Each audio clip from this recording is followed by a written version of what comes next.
And good morning, everybody. We're live. Congratulations. You made it through the week. Another amazing week of super awesome products that are made safely and in the best wholesome manner possible that we all know, love, and enjoy. And part of the problem with working in food safety and food quality is that a lot of that effort goes unnoticed, but we notice it here. So Austin, Morrine, and myself, thank you very much. We appreciate all that you do. And if you're new to the food safety chat, welcome. Pull up a chair. We're going to talk about a food safety topic for about an hour. And what you'll notice around this is that this is not a presentation. This is meant to be a discussion. And that's really, really the fun part of it. And what's cool about this is I get to bring people like Austin and Morrine on the show here because this is one of the ways we got to know each other is through the chat and all the fun things that we do here. And we're building this community, and a lot of times the same people are able to join us every week. And we recognize as well that an hour of your time to join us and learn is a significant amount of time. So we have a whole lot of respect for you and everything that you're doing to make sure that food is safe. So as I mentioned, Bryan Armentrout with the Food Leadership Group. And if you've watched the chat at all in the past, you're going to be really happy to see who our guests are today. We have Austin Welch with Meritech and Morrine Omolo, who is with Jonny Pops, and she is their quality engineer. Austin and Morrine, how are you guys doing today? Doing good, man. Just got back in from, where was I? Cincinnati. Got back in from Cincinnati. Yeah, yesterday. So good to be back in Colorado. Got another beautiful day here, and ready to chat about food safety training, education, GMPs, all the fun stuff. Absolutely. And so, Morrine, are you in Minnesota or are you traveling? No, I'm home in Minnesota. Good morning, everyone. It's getting warmer, so I'm excited about that. Yeah, it's and this is kind of like fall spring in Colorado. You get used to the mid 60s and 70s. It's been very windy for the past few days, but you're like, yes, the snow is over. And granted, it's been a very mild winter here. But when we get slammed, and Austin knows this because he's out here too, is March, April, May is when you get snow. And if the leaves are out on the trees, oh man, it's never a good thing. Yep, I've got some flowers already blooming, so I feel bad for them because they're going to get pummeled here in a couple of weeks. My wife's very excited. She bought some little things for growing seedlings, and so we saved seeds from last year for marigolds, and then so she's also got some zinnias, and we put them in these little things and got some little UV grow lights off of Amazon, and they are kicking butt.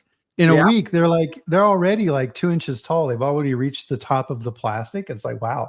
But she's like, my wife, if she could put flowers over the entire backyard, she would do it. And let's see, everybody's filing. So of course, Joseph, good morning. Tim did an awesome job on the chat recently. Morgan, good to see you. LinkedIn user, I always hate it when LinkedIn user pops up because I don't know who you are. Chris, nice to see you as well. So before we dive in, a couple of housekeeping items. Everybody, please join us for your favorite ceremonial beverage drink. Cheers. Very, very good. Oh, my phone is barking at me. I need to turn you off. Crazy phones. They are so good at getting our attention, aren't they? Right. Ugh. I try and fight it. All right, so for the dad joke today, guys, we're going into a little bit of controversial territory here. So everybody be forewarned. Here's your what they got. Here's your trigger warning right here. So dad joke right here.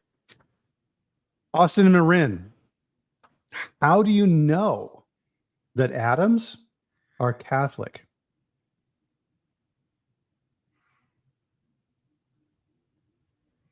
You got me on that one. They have mass. Oh,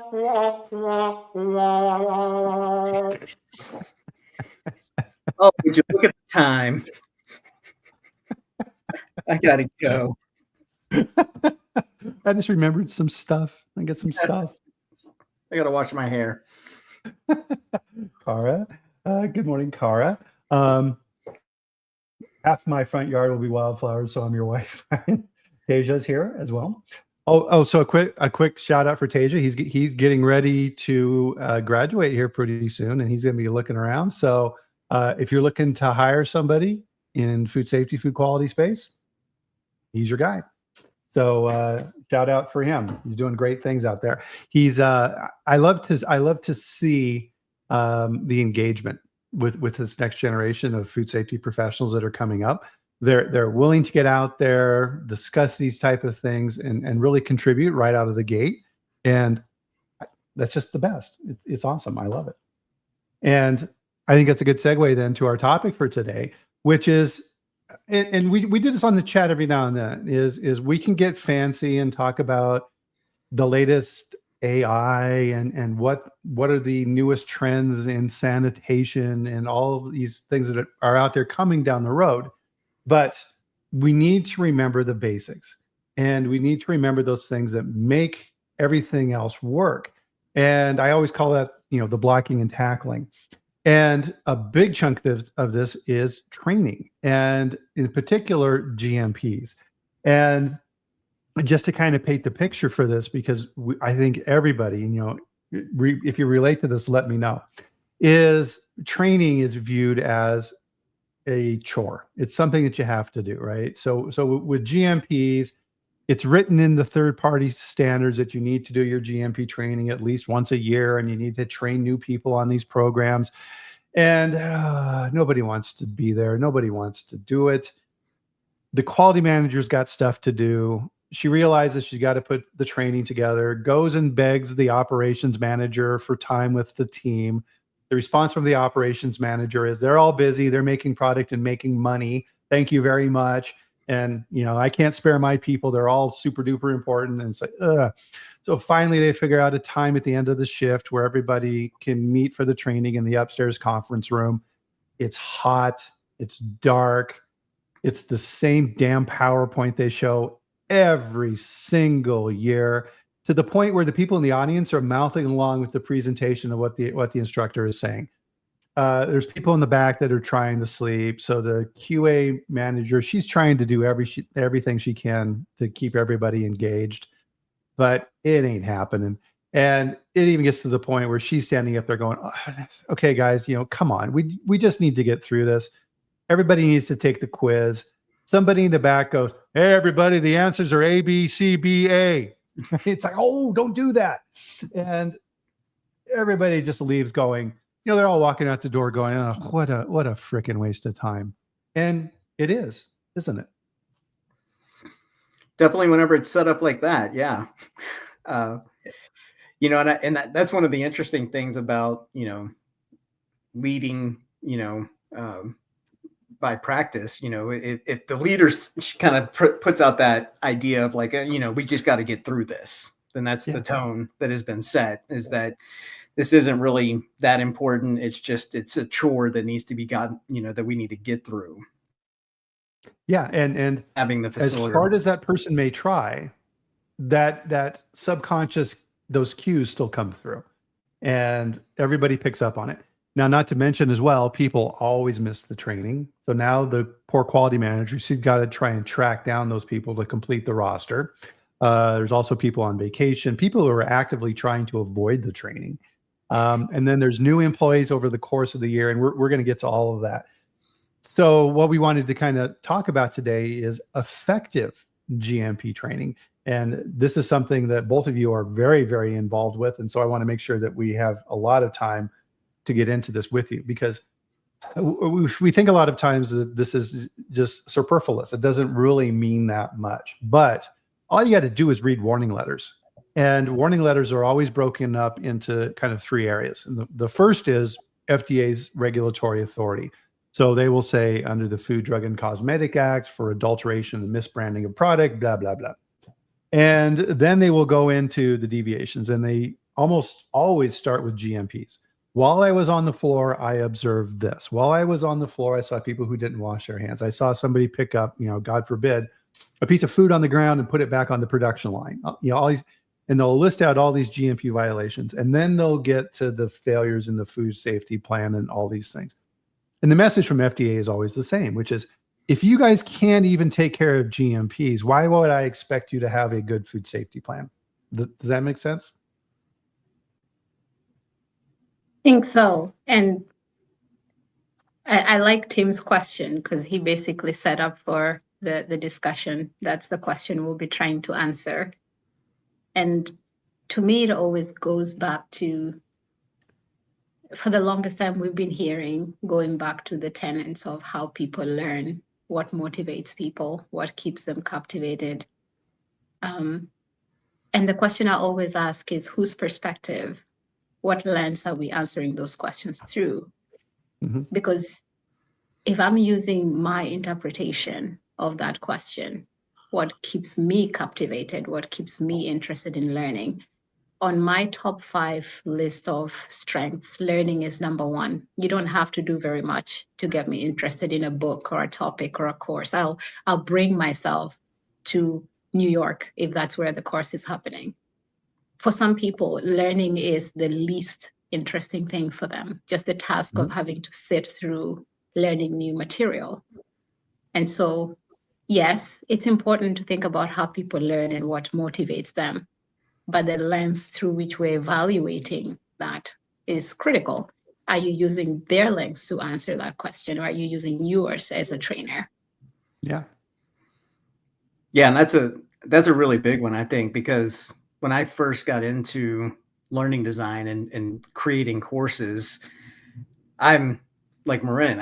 I enjoy learning, so I was under that assumption, right, that this is everybody's going to be thrilled about this and excited, and you're right. It's new information, and if that's what motivates you, then there's that assumption, and then so I had to kind of like rewire my brain a little bit to say, okay, how do I create something for somebody who's not interested in this topic at all, and how do we get back into the motivation aspect of it, of like what motivates these people.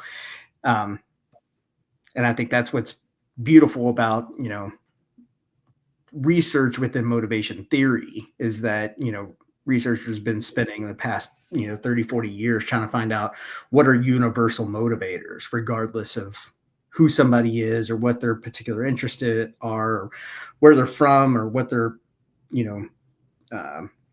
education level is. We know that there are certain things that motivate people, and one of them is that sense of connection, that connectedness. And I think that's why classroom and classroom training can be so much more powerful than online training. And we see, we leverage online a lot because it is faster and cheaper and, to roll out. But when we're looking at, developing like critical thinking and engaging people, there's an automatic plus to bringing people together into a room and actually working together, because that's a natural human trait that we enjoy, that collaboration. Yeah, that's a good point. And in my previous example of this poor quality manager struggling to teach these people, that group engagement can work the other way as well, can't it, Austin? So she is enforcing through that group negative behaviors. Yeah. Context is always important in everything in life. There's no silver bullet, because there's also bringing people into a classroom, and you got to wrangle that. There's always that one person, right, that that you got to handle appropriately. So there's no panacea, so to speak, but for me, that's, in my experience, that's always been the strongest environment, is that within, bringing people together into a group space. Mm-hmm. Exactly. Any other thoughts around that, Morrine? I'm echoing Austin's point, and Kira kind of underscores what we are all trying to say very well, is in our thinking about training. And I think Bryan, you and I were talking about this yesterday during the prep session. Whenever I'm interacting with people about food safety, whether it's a required training experience or just conversations with people in general, consumers and professionals, I'm always very curious about their food safety story. What got them started? What got them interested? What keeps them up at night if you're a food safety manager or something like that? So Right. when I'm training contractors, for example, they're coming in for one specific thing, which probably will last 20 minutes, and then they're out of here and we might never see them again. However, we do have a way of doing things, and they need to be informed of that way of doing things. How do I connect with this person in the short period that we are going to have and convince them that what I'm telling them is relevant for the 20 minutes they're going to be in the building? Yeah. And to Kira's point, not everybody is motivated by money or social justice or all of these statistics that we try to use to move people's hearts. Some people are just moved by money, and there's nothing necessarily wrong with that. But understanding what motivates people allows you to start from a point of strength, because then you know what buttons to push, so to speak, to get them engaged and interested. Nobody makes money when there's a foodborne illness and people are dying. It is crisis for the entire industry. People suffer, the industry suffers, consumer confidence suffers. So coming to that point of you have 100 people in a room, maybe you have 3 or 4 groups of motivation types in the room. Understanding that dynamic and preempting some of those potential issues that you have within those groups ahead of time levels the playground so that your constant resistor starts off from level ground. They don't have an upper hand over you when you're starting training, but you can't know that by blind default. It's something you learn through experience and preparing yourself ahead of time. Yep, and really what we're talking about here, and this is persuasion. How do you, and this is a skill, even going beyond training of GMPs that we're talking about here today. This is persuasion for everything that you do in your job. If you want your boss to give you money for a project, or you want to bring a new employee onto your team, these persuasion skills that we're talking about here today translate to everything that you do in your job. And so the point that's being made here that I want to stress is you need to move yourself around to the other side of the table and put yourself in their shoes. And what I wanted to kind of get into here a little bit is specific examples around areas within GMP training that people push back on and gets really hard to do. And the first one of these is gloves, right? And if you start with this process of looking at these motivations, like Morrine is talking about here, is our assumption that people understand how food manufacturing works is a big mistake. So if I just come into the plants and I'm a new employee, what are the odds I've ever actually worn gloves before for anything? Maybe if I'm at home working on my car or chopping up some vegetables, maybe. But most people probably don't do that either. So they have no background experience on why gloves are even needed and what is the status of the glove. And people have these false assumptions, which is, we all know this one very well, is, oh, I put on the gloves and these are a magic barrier that protects me from everything and I can do anything I want. I've got gloves on. And that's part of flipping that script around and getting that viewpoint from their view, isn't it? Yeah, and I think even with the gloves thing, like basically all of these GMPs, it's getting back to the making sure that we include the why this is important. Because I think especially with GMPs, for most of us that have worked around this for so long, we have the curse of knowledge. It's that we assume that people have a baseline understanding of why we do these things. And that's a bad assumption to go into training with, because we want to be able to go in and be able to explain to them why we're doing this, so that now they have the ability to think critically about, okay, now I'm not just doing this because I'm told to do it. I have a reason and an understanding of why I'm doing it. And so that's like one of the biggest things that I'm always drilling on whenever I'm trying to communicate something, is making sure I'm including the why. Because it's so easy to just tell people, just do this thing, right? And move on. And, we've got bigger fish to fry, right? And so we're going to, blast through this. But getting into the why of all these things. Why do we wear the hairnets? Why do we wash our hands, so many times throughout the day? Why do we, not pick up food off the floor and then continue on, even though we have our magic gloves on? Yeah, and so a really good point here is during live training shows use real world GMP violations to observe and engage with the audience. Fantastic point. You beat me to it because I had for the next example of things we fight with on training that Austin just mentioned is hairnets. There's this constant battle of how far can I put the hairnet up on my head before my boss yells at me. That's not the purpose of the hairnet.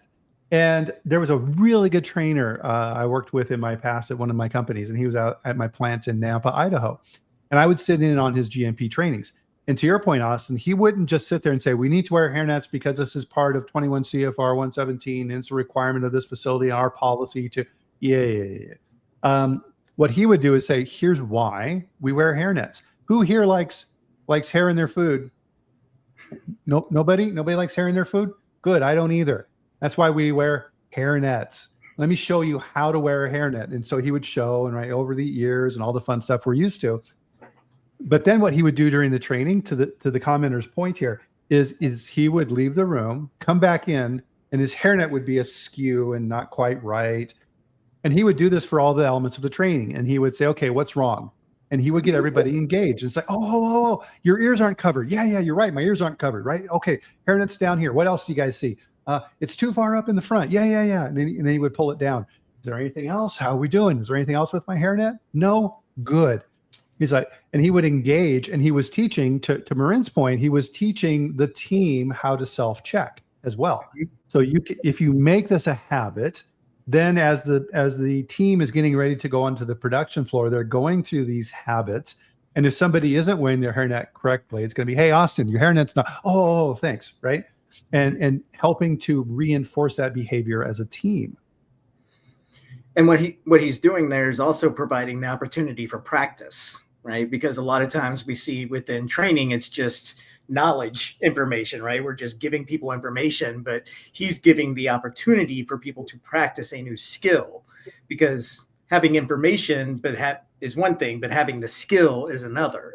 And so he's giving them, and to develop any skill, we have to have some practice time. And so that's a great way to develop that practice time into the training, because that's getting them, once again, to think critically about it. Like, oh, okay, now I understand why I do it, and I know how to identify when it's incorrect. Yeah.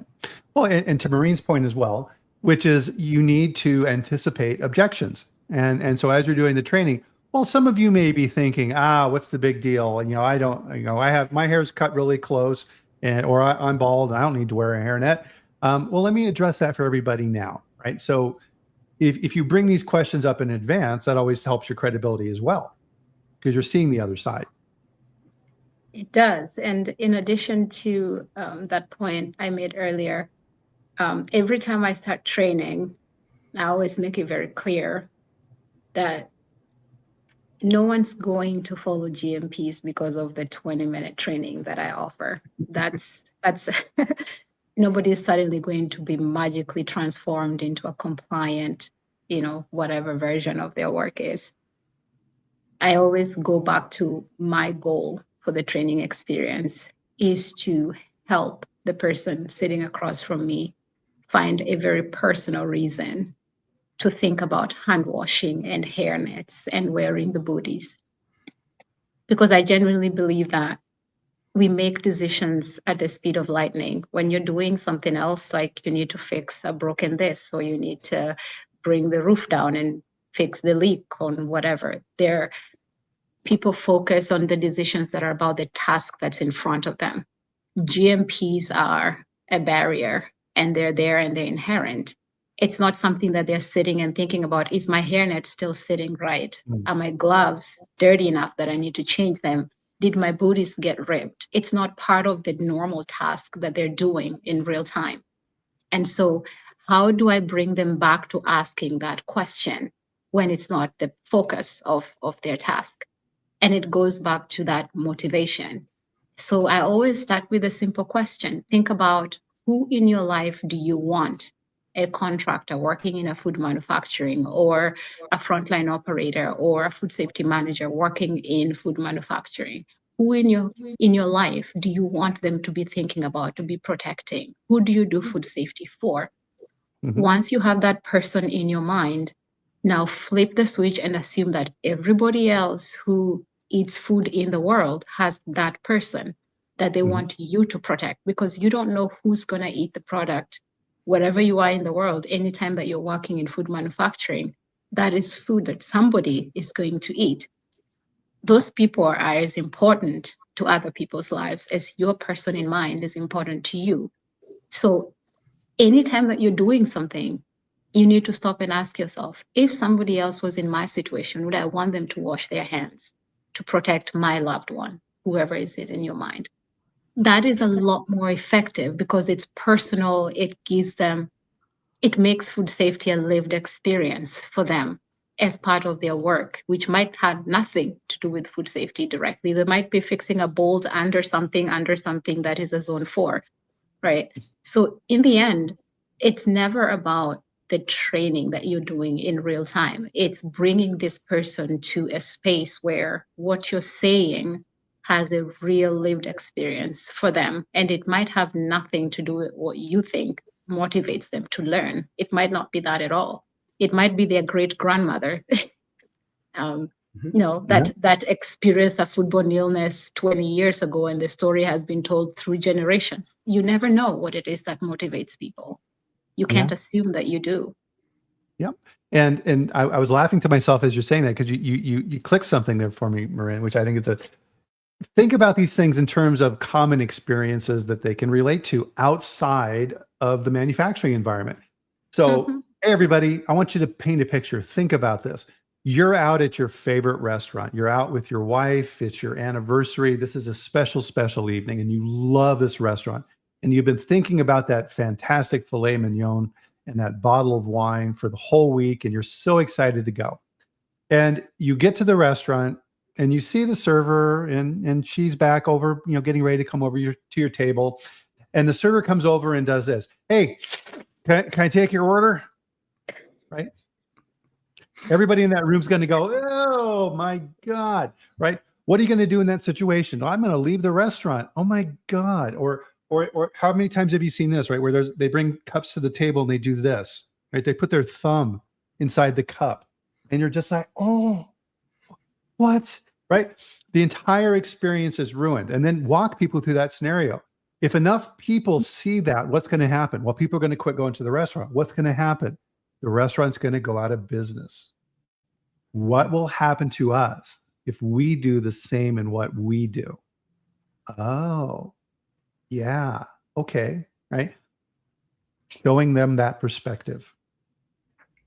Definitely.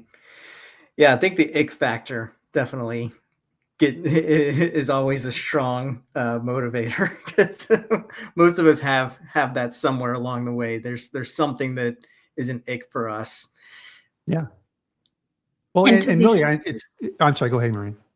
No, I was just going to add to Austin's point that as a food microbiologist, I'm always fascinated by the ick factor, because it's the only way I know to help people relate to microbes, because for the most times, people have never seen bacteria in real life. COVID kind of changed that a little bit, and we all got to see what viruses look like. And my mom is always telling me about COVID and how fascinating she thought the structure of the virus looked.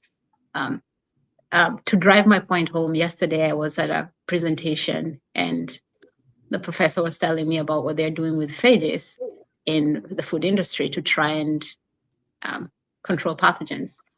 Well, I love the word phage, right? It's a phage that's going after salmonella. It sounds fancy, but a phage is a virus, right?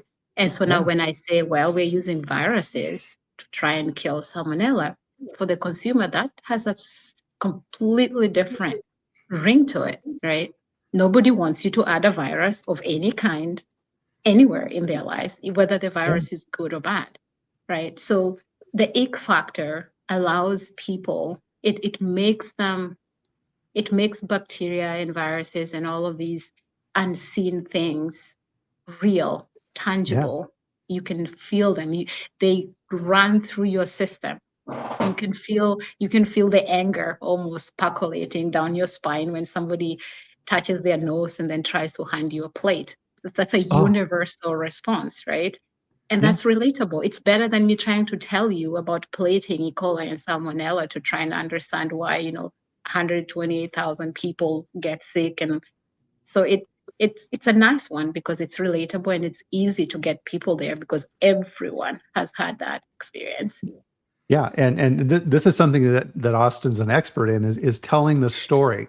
So now imagine in your training, you turn it over to the group and say, okay, everybody, tell me your stories of what you found when you ate out at restaurants, right? And everybody has those stories. Christian here, right? Harry my food in a restaurant when he was at 8 years old. And he's remembered that the entire time, right? And to this point, he's just like, oh, right? And that's never going to go away. My wife doesn't like worms. And we went to a restaurant one time and she ordered an organic salad. And there was a teeny little inchworm on a piece of lettuce. And she shot back from the table, just screamed. And I'm just like, oh, what? And the reaction of the manager was like, oh, yeah, it's organic. We get some bugs every now and then. Wrong answer.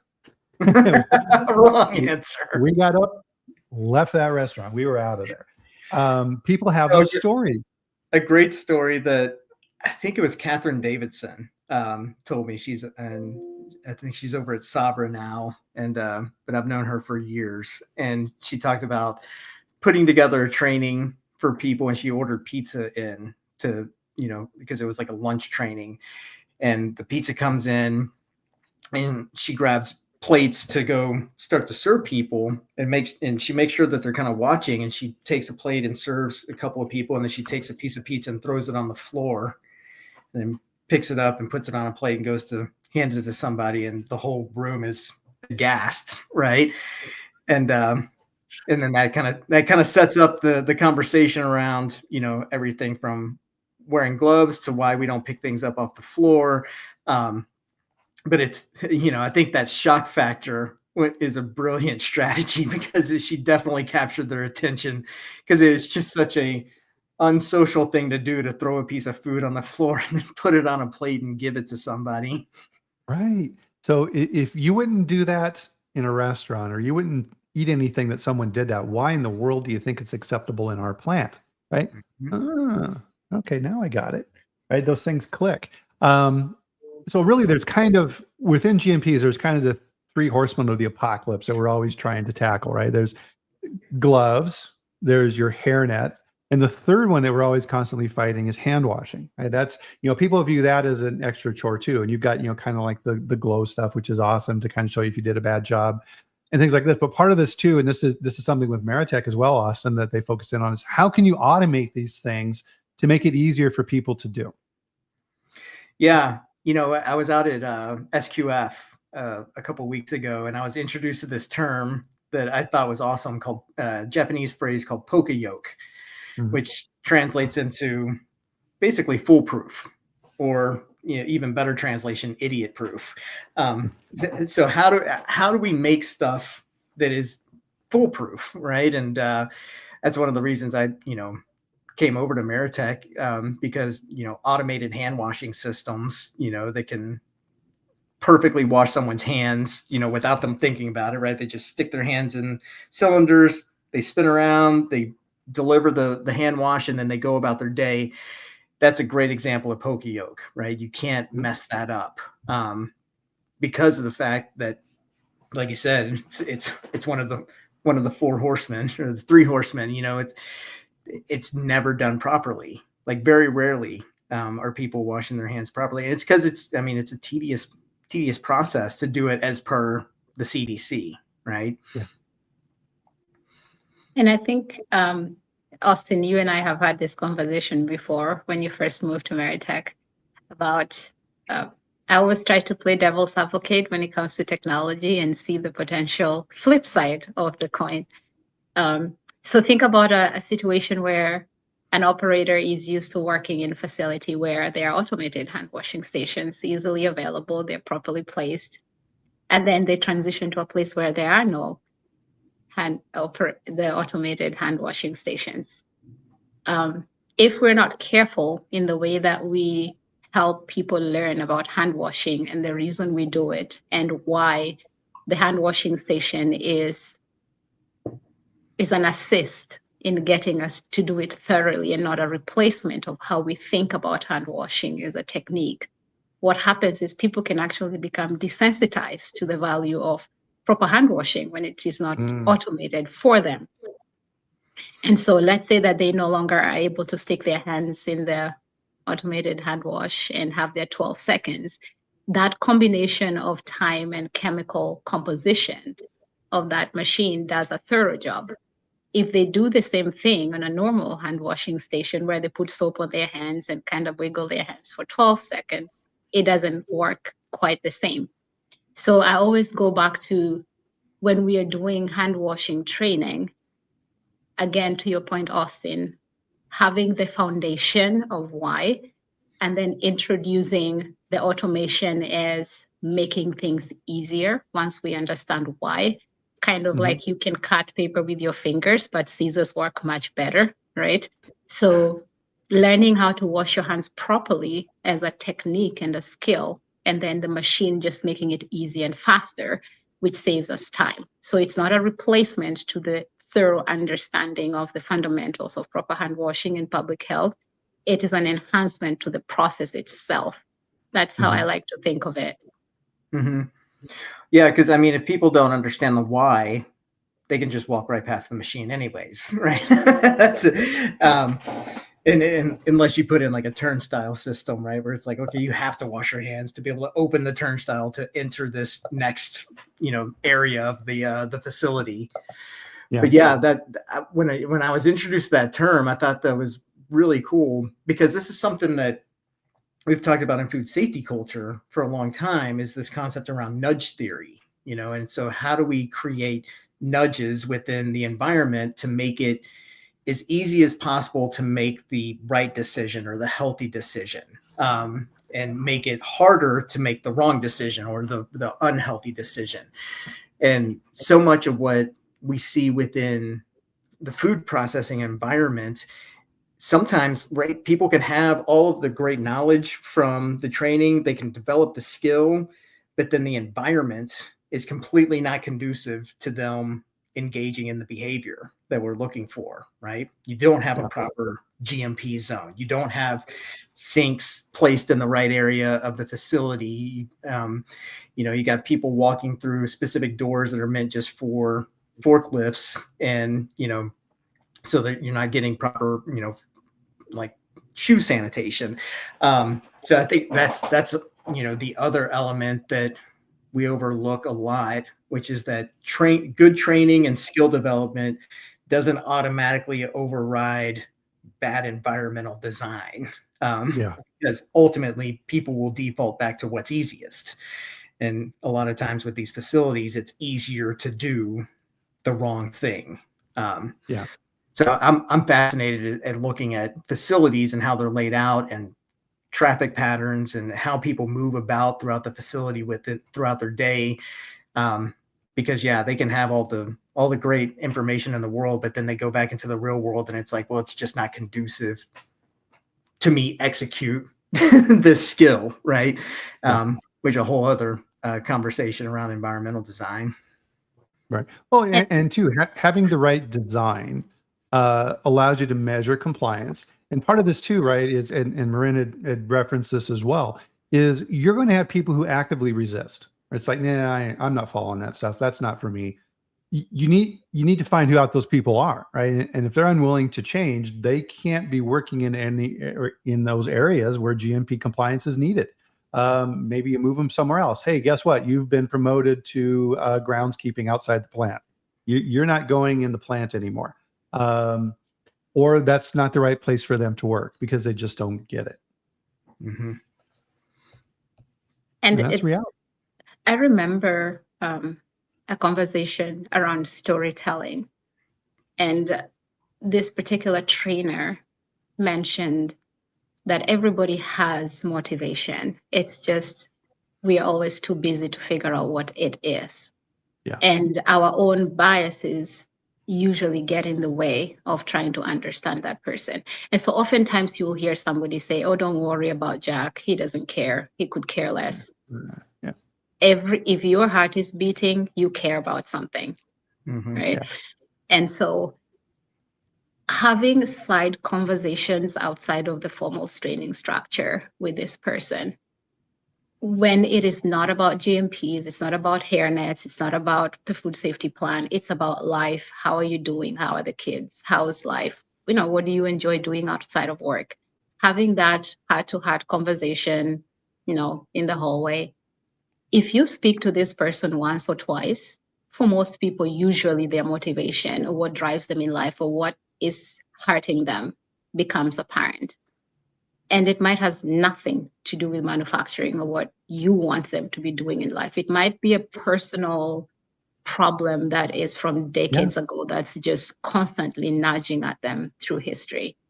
So yes, our job is to make sure that food systems are running effectively and getting good, safe product out the door.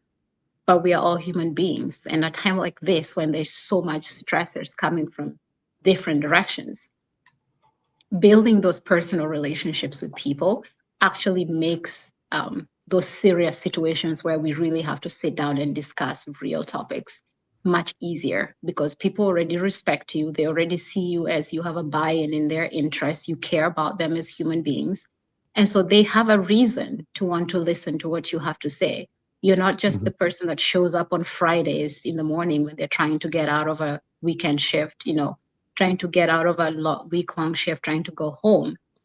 You are somebody who wants to know how their life is doing. And oftentimes we don't see that as valuable. But based on my personal experience, I think it is valuable for people to know that you care more about them than you do about how they wear gloves. Yeah. Well, and part of that, right there, look for changes, right? We hear this when we learn about body language and things like this. It's not necessarily, that doesn't mean you're lying. It's a change in body language that indicates that something's going on with that person.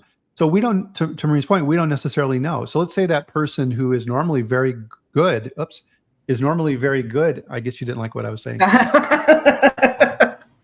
But, normally that person who's very good at complying with GMPs all of a sudden isn't. Just talking with them and saying, hey, what's up? Welcome back. So what we were talking about, Morrine, was, people who are normally compliant who all of a sudden aren't. Maybe something's going on at home. They have a teenager at home who has decided to start being crazy, right? And they're constantly thinking about what this wacky teenager is doing, and they're not concentrating on their work. To your point, simply talking with them and saying, hey, normally you're really good at doing this stuff. What's up? Oh God, let's go to the lunchroom. Let's have a bit of lunch and I'll tell you what's going on, type thing. That goes a long way. And someone told me the phrase once that really changed my outlook, and it's kind of a duh phrase, but they, said everyone is the hero in their own story.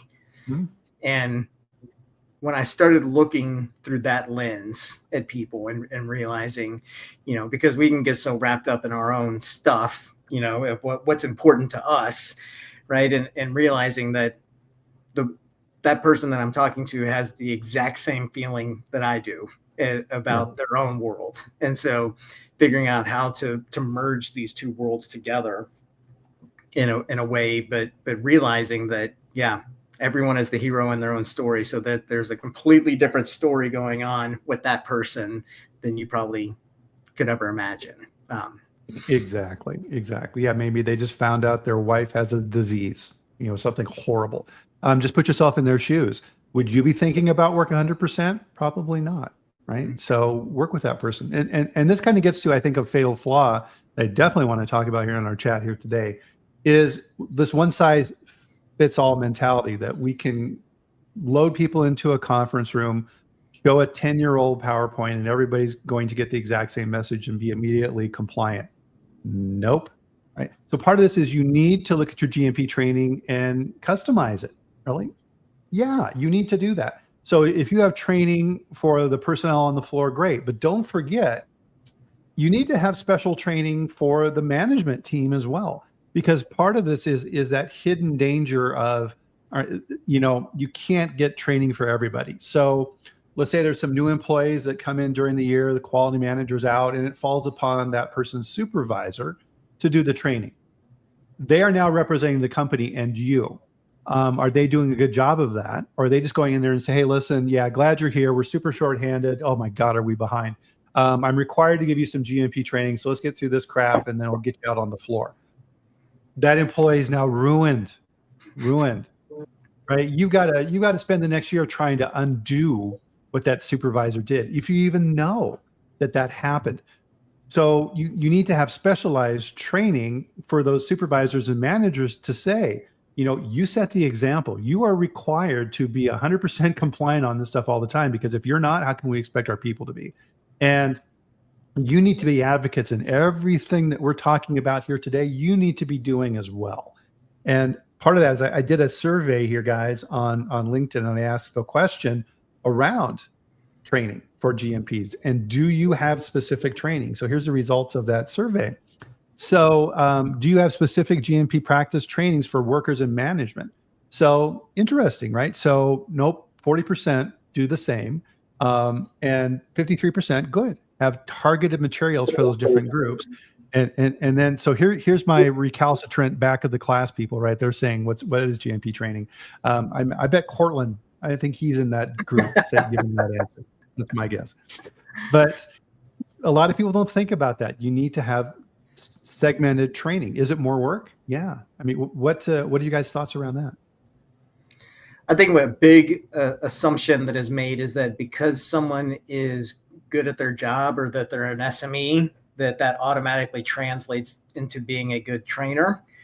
And that is an assumption that needs to be killed immediately, because and it doesn't take a lot to learn how to do GMP training, right? But just those basic things like you were talking about, what's your attitude going into it, right? How do you create an environment where people are asking questions and thinking about, because I look at training as like the biggest way for people to retain information is to get them to think about it, to, ask them questions and get them to mull it over. Right. And so, but I think a lot of people have the assumption that a trainer goes in and is the leader and says, here's what's going on. I'm going to bestow this information upon you and you will go out into the world and do great things. Right. And the training's not about the trainer, right? Everyone's the hero in their own story. So how do I bring that hero out and ask questions and get them to think about this so that they're applying their own worldly knowledge, right? Because anyone we're hiring, whether they're 18 years old or 70 years old, right? They have a certain amount of real world knowledge that has gotten them to the place that they are. And so how do we start to tap into that? But yeah, I think, there's the element of the trainer, right? That needs to be taken into effect. Yeah. Speaking from personal experience, did I ever go get any of that type of training on how to be effective? No, absolutely not. Right. You have to learn it by failing, right? And trying to figure out what works. And it's very inefficient.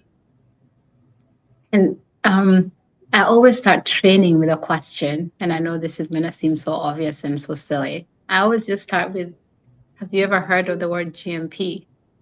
Yeah. What does the word GMP mean to you, right? Because good manufacturing practices are not special to the food industry. It's industry specific. That term is about system management, right? So it's context specific. And so frontline operators often have worked in other places that are not necessarily food manufacturing. Have they ever heard of GMPs? Perhaps they have in a different context. And so if I'm in a room with two people who've never heard of the word GMPs, I know I'm starting building this, from the ground up.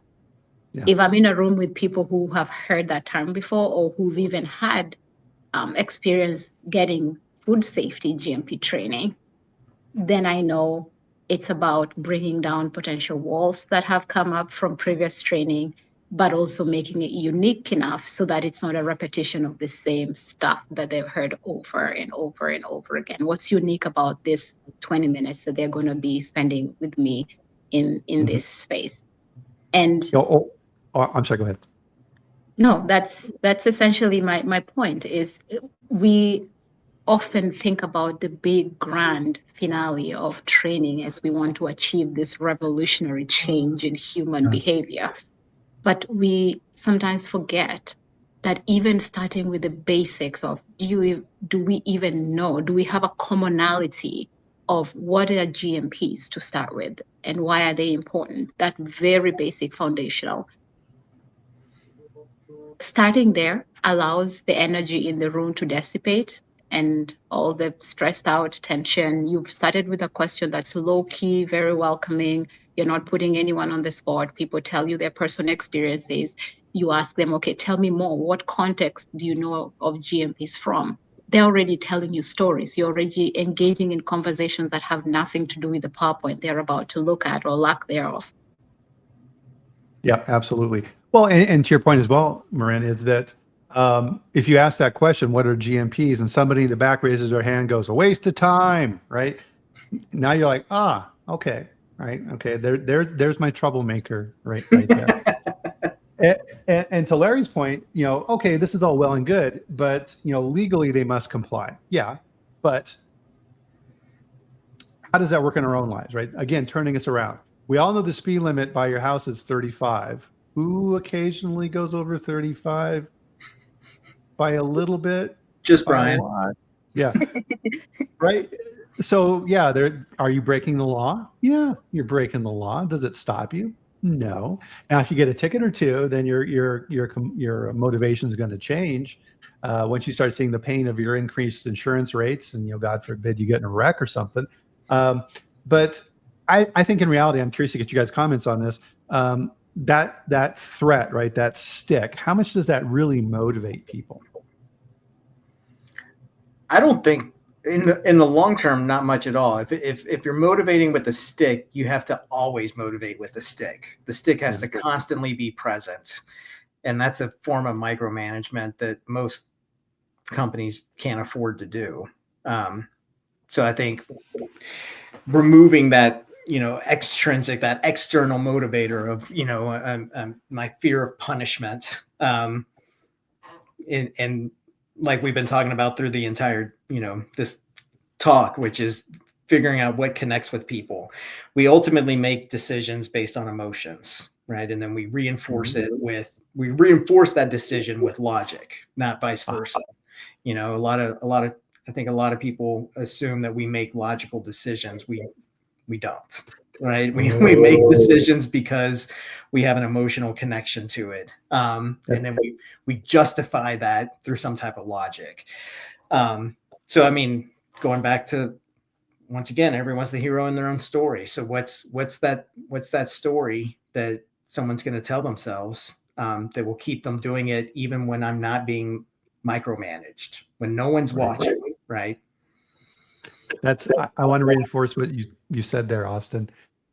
And this is going to be a hard thing if you pull one new learning out of our conversation here today, because we're all logical, technical people. Decisions are emotion based. Sorry, it's true. When I first learned that, and Scott Adams is really good at talking about that. That's a hard thing. But just look in your own life. Let's think about how you're thinking about buying a new car. The first thing you're looking at is performance and looks, and look at this cool car and all these type of things.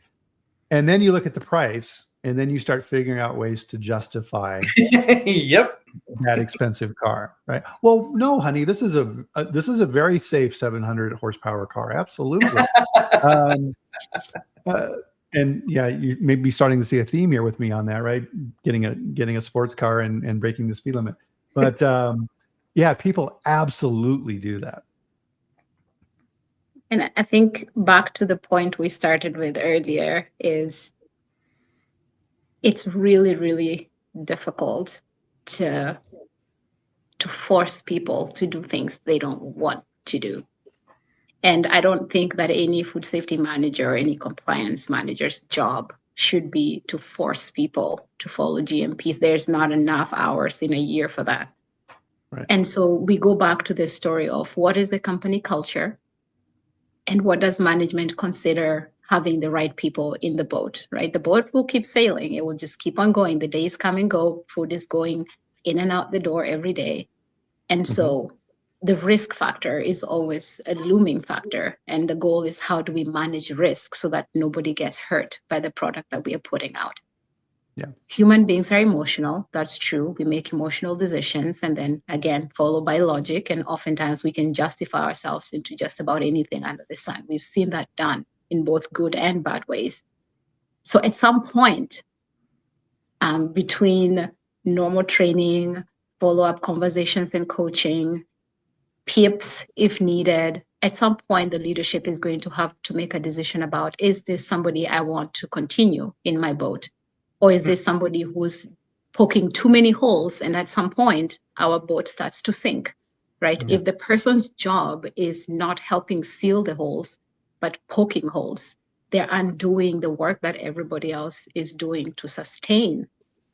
And so, yes, it's important to keep up with people and keep up with what's happening in their personal lives and try to manage, try to motivate, try to create an environment for thriving, for people to find their own. You cannot motivate people into anything. You can create the environment to keep them motivated or to allow them to find a reason to do their job well, but you cannot force them into it.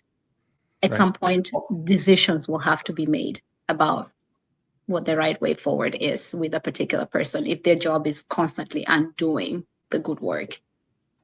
Right. Now imagine if that person who's undoing that good work is a supervisor or a manager. Mm. Ooh, right. So if you spend everything that we're doing here today and you create these amazing programs and you think about human psychology, and the moment the supervisors and the operators go out on the floor and the supervisor tells his team, yeah, that's all good, but that doesn't really matter. Getting the product out the door is what matters. You go do your job and shut up. Everything that you did is now gone, right? You need to know that. And not only do you point, have, at that point, you don't have just one person poking holes, you have the supervisor and their entire team poking holes in the boat, yeah, right? It's so now there's a crew of people undoing the good work. Yep, definitely. Yeah, Larry's got some really good comments here, guys, as well. Make sure and read through those. So we're just about out of time. So let's kind of break this up to summary. So Austin, we'll start with you. What would you like to leave people with here today? Man, training is not about talking at people, right? But like creating an environment for questions, critical thinking, relationship building. It's not just a PowerPoint and speaking at people, and keeping in mind that we all have a decision-making process that is based on emotions, and so it's finding what are those emotions that are going to drive people. That if we rely strictly on logic, very rarely will stuff get accomplished. Yeah. Well said. Miss Omolo, what are you thinking here today? I'd like to take a step back and look at this from a more umbrella perspective, from the food safety culture umbrella. And GMPs are just one of the many things that indicate, how mature the food safety culture is. But I always like to think of food safety culture as a tree that's growing. It's not the soil, it's not the minerals, it's not the fertilizer, it's the imagined factor of all of those little pieces working together. I'm hard pressed to find a company that has a mature, sustainable food safety culture that's having a really difficult time getting basic GMPs working. So I always go with compliance as an idea in training. It's just something that's introduced. Compliance towards competence as people are growing and learning to be competent. But at some point, we have to grow from competence and compliance to continuous improvement, because we can also have the curse of competence where people are, I'm good at my job and that's all they focus on. And what happens if the job changes or the industry changes or the risks change? We have to grow. So I think of this as continuous improvement. And even with GMPs, at some point it's about compliance, but then we have to grow out of that into continuous improvement, doing things better. Yeah. And yeah, that's a great summary. So to kind of bring it back around full circle, there's a reason why FDA focuses so much on the plants when they go in, and if you get a warning letter, why GMPs are front and center. If you do a poor job with the basics, it's a health indicator, right? You got kind of like a gauge that's going, right? Okay, how am I doing? And if you have poor GMPs in your facility, nothing else is going to work. That's food safety culture, and that's how you get to that. And the other thing I want to leave everybody with here as well too is this is not a one and done. This is not okay. It's time for the annual GMP training. Time to dust off the PowerPoint. No. This is a daily habit of teaching, reinforcing, and making sure that everyone understands from their viewpoint why this is important. It's a never-ending task. Correct. Yep. So with that, guys, fantastic chat. Amazing engagement as always. Thank you, everybody, for joining us. Greatly appreciated. Austin, Morrine, thank you as well. Always amazing when I have you guys on. And part of what I always look to your point earlier, Morrine, is, learning and growing. Yeah, I love that too. And if you can pull one new little piece of information out of a presentation or a conference or things like that, incorporate that, use it, grow with that. That's all you need, right? Is you don't have to reinvent the world. All growth is incremental. So every day, just continue to build a little bit more and you're on the right path. So with that, everybody, we'll bring our chat to a close here for this week. Another amazing chat, of course. And we will be back here next Friday at 8 a.m. Mountain Time, 10 a.m. Eastern on LinkedIn and YouTube, where we live stream. And I'll have another amazing guest on the show like Austin and Morrine. Thank you for joining us. Always greatly appreciated. And to everybody else. So have a great weekend. Enjoy yourself. And we'll see you back here next week. Thanks, everybody. Bye. Bye.